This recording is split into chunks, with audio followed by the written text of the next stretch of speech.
করি না করিতে পারি না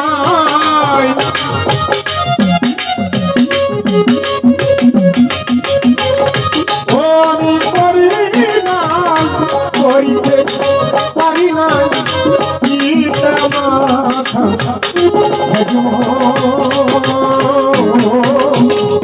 করিও আমার করিও আমার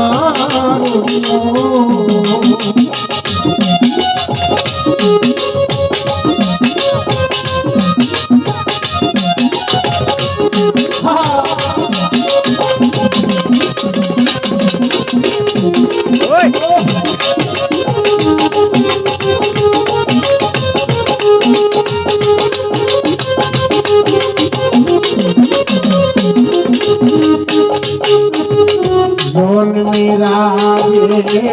পিতা মরিল মা মরিল শিশুকালে আমি এতিমে ও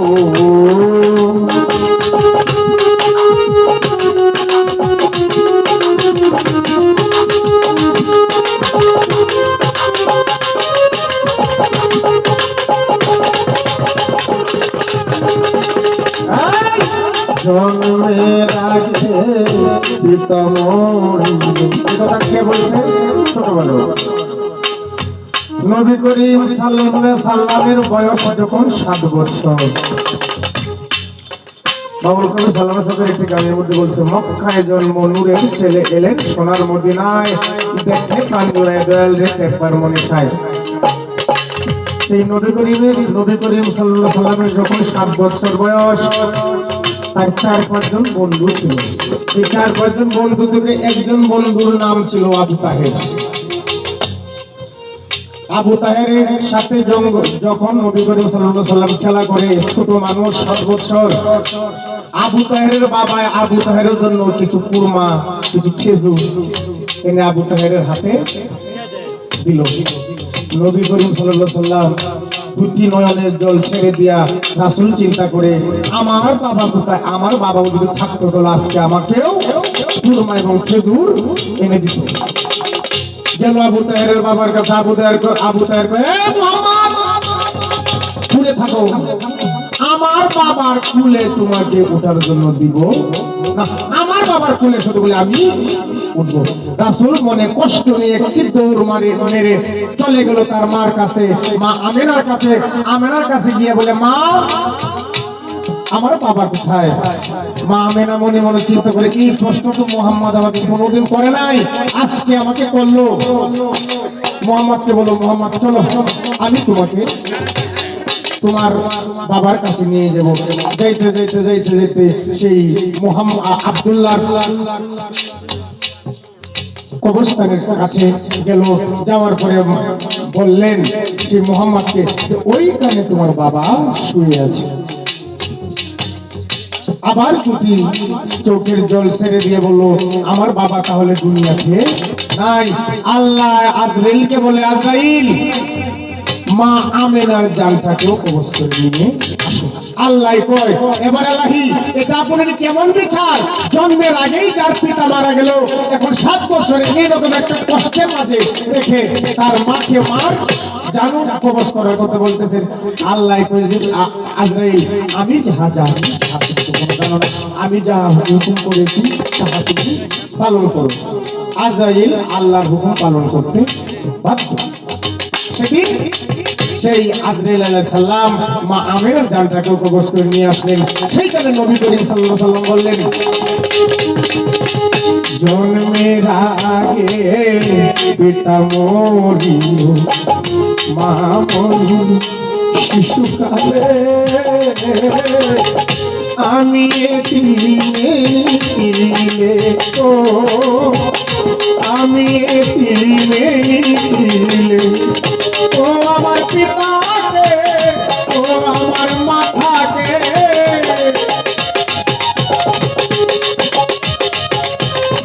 ও আমার পিতাকে ও আমার মাথাকে করিতে পারি নাই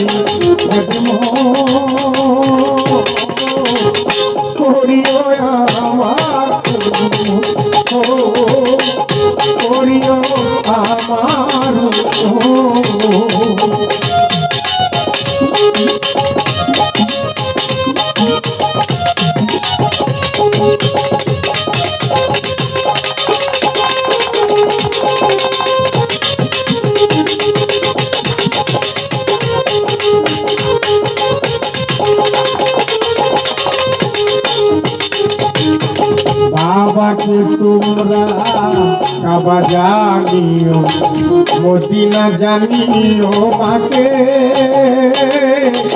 যদি বাঁচিয়া থাকে ও বাবাকে তোমরা কাবা জানিও, মদিনা জানিও মাকে, বলছি যদি বাঁচিয়া থাকে,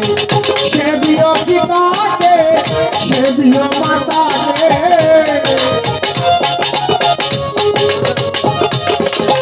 সে দিও পিতাকে, সে দিও মাতাকে, কাবার বড় সম্পদ করিও আমার উম্মত, করিও আমার উম্মত।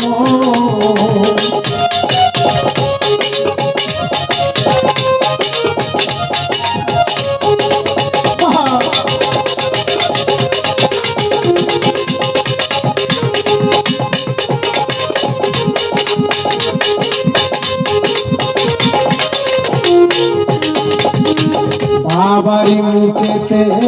মায়েরই মুখেতে তুলিয়া দিল যেই খানা, সেই খানা কায়রা পানা ও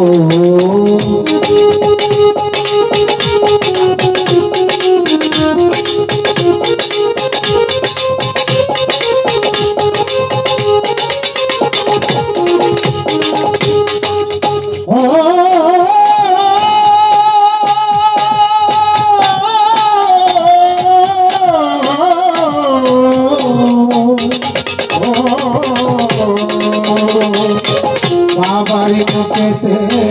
মায়েরই মুখেতে তুলিয়া দিল যে খানা, সেই খানা খায় রাব্বানা, যিনি আমার সৃষ্টিকর্তা। আমরা শাসন বসলে বাজানা বিরক্ত হইতেছেন কি? না না না এটা কয় আমরা শাসন বসলে বাজারে গেলে 50 টাকা 100 টাকা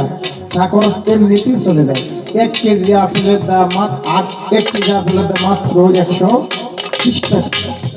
1 কেজি নিতে পারলাম না, হাফ কেজি নিব মাত্র 70 টাকা। হাফ কেজি আপেল, 250 গ্রাম আঙুর নিয়ে যদি মা বাবার হাতে দেই, মা এটা আনছি তোমার জন্য, মার মন যে কতটুকু খুশি হবে কত আল্লাহ পাক জানে, আর তার অন্তর জানে। কবি জালালউদ্দিন বলছে, দিলে খবর জানে খোদা আর জানে রুহু ইনসানি। সকলের পায়ে হাত রেখে বলছি, যার যার মা বেঁচে আছে কালকে থেকে শুরু করে দিবেন বাজার থেকে আশাই করে। মায়ের জন্য একটা হলো আপেল, একটা দুটা হলো আঙ্গুর আনবেন, অতটুকু লস না হোক, অতটুকু লাভ না হোক, লস হবে না। আর মায়ের দোয়া কখনো বিফলে যায় না। তাই কবি বললেন, বাবারি মুখেতে মায়েরই মুখেতে তুলিয়া দিল যে খানা, সেই খানা কায়রা পানা। তাই শাহালাম সরকার সকলের দরকার, তাই শাহালাম সরকার সকলের দরকার, পিতা মাতার নেক করিও আমার উম্মত, করিও আমার উম্মত। ও আমি করি নাই, করিতে পারি নাই, ও আমি করি নাই, করিতে পারি নাই, পিতা মাতা করিও আমার উম্মত, করিও আমার উম্মত, করিও আমার উম্মত, করিও দয়াল নবীর উম্মত।